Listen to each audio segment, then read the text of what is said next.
It just shows you the void in Republican leadership, frankly, that there's even anybody who's thinking Donald Trump, frankly. Superb businessman, very entertaining individual, as best I can see. But no, he's not a conservative. I'll give you an example. The Koch brothers are under vicious assault because they're principled. Because for decades they have supported the cause of liberty. They weren't greasing palms of politicians where they had building projects going and hoping for the best. They were prepared to take heat and audits from the IRS and now vicious attacks by the left because they're promoting a principle, and that principle is liberty. I'm going to go through some of these contributions of Donald Trump, starting with his most recent, and you tell me if you can discern any philosophy here, other than protecting he believes, his business interests, for the most part. As recently as October 21, he gave $500 in the general election to somebody named Chris Gibson, running as a Republican in New York District 20. He dropped $50,000 on Rove's group, American Crossroads, I think that's Rove's group, in October. Kirsten Elizabeth Gillibrand, the junior Democrat senator from New York, he obviously likes her. He gave $10,000 in the primary in September, another $2,400 in the primary in September. He also gave her $2,400 in the general. Then, last August, he dropped $30,400 on the RNC. May of last year, he gave $1,000 to Coburn. February of last year, he gave $2,000 in the primary to Anthony Weiner, $400 to Charles Schumer, $1,600 to Schumer in the general. Then, November 2009, he gave $2,300 in the general to Hillary, another $1,700 in the general to Hillary. That would be Clinton, or as we affectionately call her, Finest. He gave $2,400 in the general in October 2009 to Charlie Crist, another $2,400 in the primary. Before that, to Charlie Crist. Carolyn Maloney, Democrat gun controller, $1,000 in the primary. Bill Nelson, Democrat of Nebraska, $2,000 in the primary. Then May of 2009, he gave another $2,000 in the primary to Chuck Schumer. March 2009, he gave $2,400 in the primary to Harry Reid. Then we have a slew of donations, $1,000, $1,000, $1,000, $2,300 to John McCain. Then he drops $28,450 on McCain in May of 2008. Then he backs liberal Democrat Robert Andrews, running in the Democrat primary for the Senate in New Jersey. He gives him $6,900 in the primary.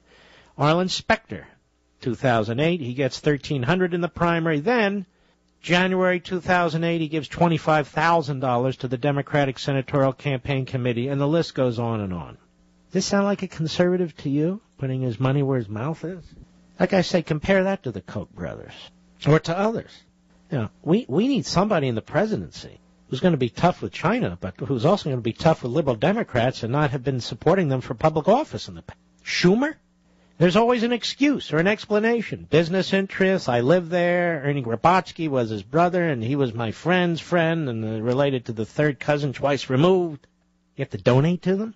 Now, if you're going to run for office, and if you're exploring the possibility of running for office, this is fair game. This is not a personal attack.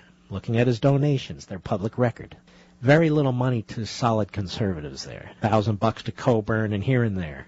$50,000 to Rove's group in October. If you're thinking about running for president, I guess you figure that means something. And a few others. But as I say, I don't see any conservative committees on there. I don't see any conservative politicians other than one or two. And yet there he is. He's invited to CPAC. CPAC, Conservative Political Action Committee, the place where Ronald Reagan went to take on the Republican establishment. He's a big speaker there. Everybody's cheering him. Yes, Donald! Boy, do we have a ways to go. We do.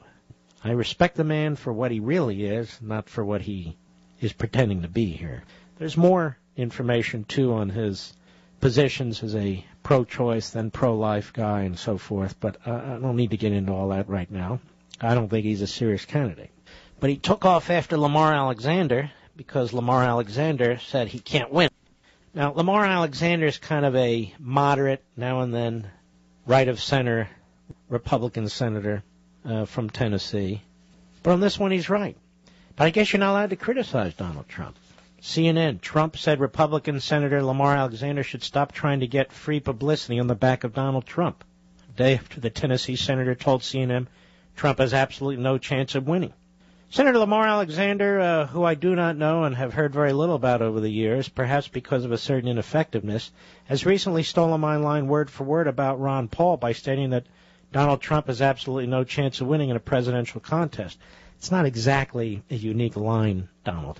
I've used it all the time, so have everybody else. Maybe you stole it from us. Alexander was discussing the pool of potential 2012 presidential contenders. As a Republican, I will not be looking for his support, but think that if I run, I will do very well in the state of Tennessee, Trump said. He's a Republican? When did that happen? But I believe he's also been a Democrat. Maybe he's been an independent.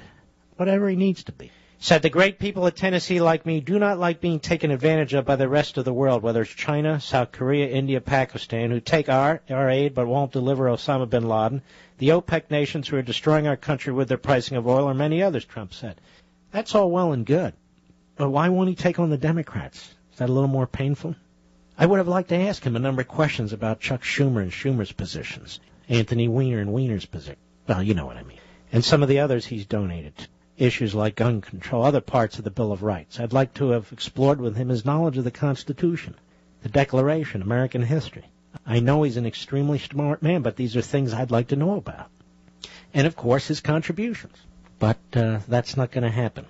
And as I said when I started this, I can hardly blame him.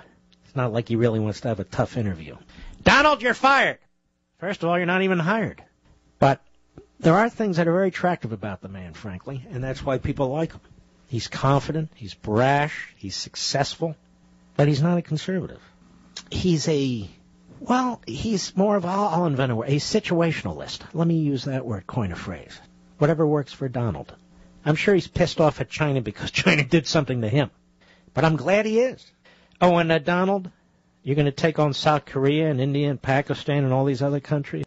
South Korea and India are allies, and we need them desperately. South Korea is an ally. It's time to study up on the Korean War a little bit. We sent our fleet there. You said they should pay us $100 million. We sent our fleet there because it's in our best interest, too, because we lost over 40,000 men in that war.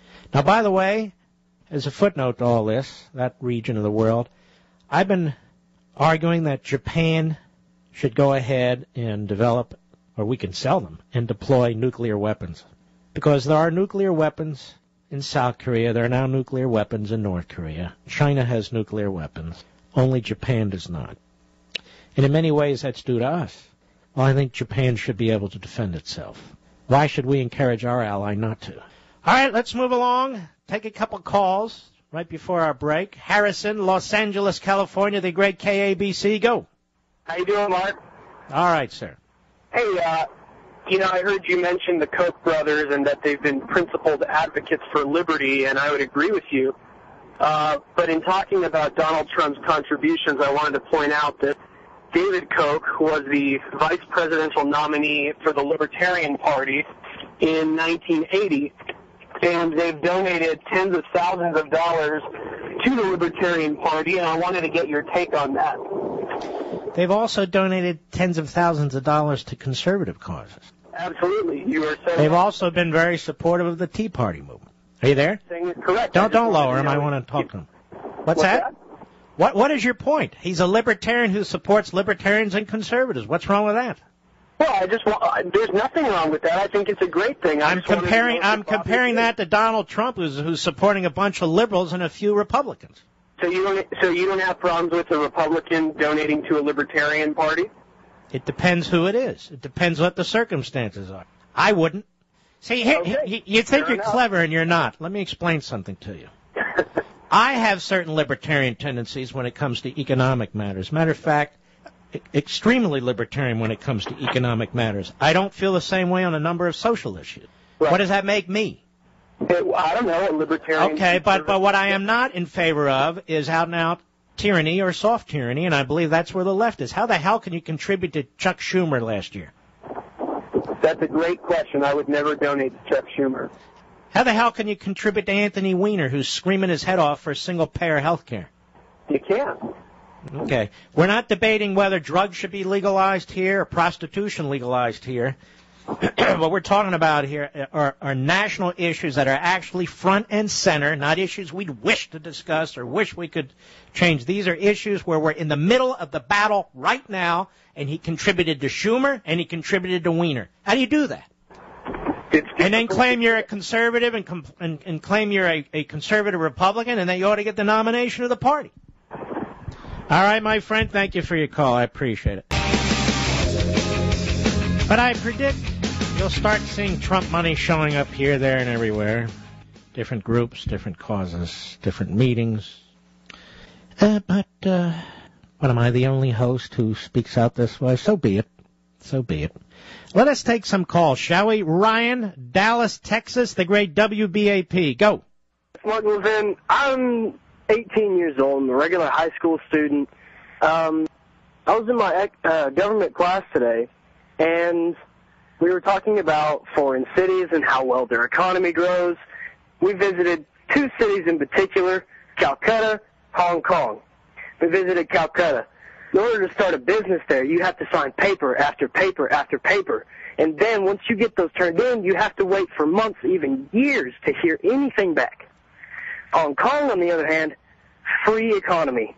You sign one paper, you go into a line, you get it turned in, you got your business.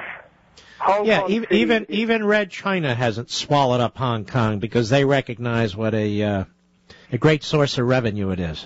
It is an incredible source of revenue. All right, Ryan, keep up the good work, bud. You sound great.